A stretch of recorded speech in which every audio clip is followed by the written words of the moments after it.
محمد صلی اللہ علیہ وآلہ وسلم تمہارے مردوں میں سے کسی کے والد نہیں ہیں، لیکن اللہ کے پیغمبر اور نبیوں کی مہر یعنی سلسلہ نبوت کو ختم کر دینے والے ہیں، اور اللہ ہر چیز سے واقف ہے۔ اے اہل ایمان، اللہ کا بہت بہت ذکر کیا کرو اور صبح و شام اس کی پاکی بیان کرتے رہو۔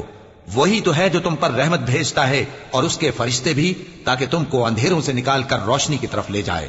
اور اللہ مومنوں پر مہربان ہے۔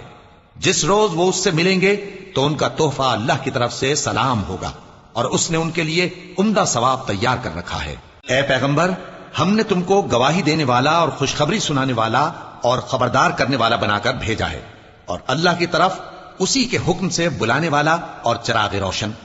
اور مومنوں کو خوشخبری سنا دو کہ ان کے لیے اللہ کی طرف سے بڑا فضل ہے، اور کافروں اور منافقوں کا کہا نہ ماننا اور نہ ان کے تکلیف دینے پر نظر کرنا، اور اللہ پر بھروسہ رکھنا، اور اللہ ہی کارساز کافی ہے۔ مومنوں، جب تم مومن عورتوں سے نکاح کر کے ان کو ہاتھ لگانے یعنی ان کے پاس جانے سے پہلے طلاق دے دو تو تم کو کچھ حق نہیں کہ ان سے عدت پوری کراؤ، بس ان کو کچھ فائدہ یعنی خرچ دے دو اور ان کو اچھی طرح سے رخصت کر دو۔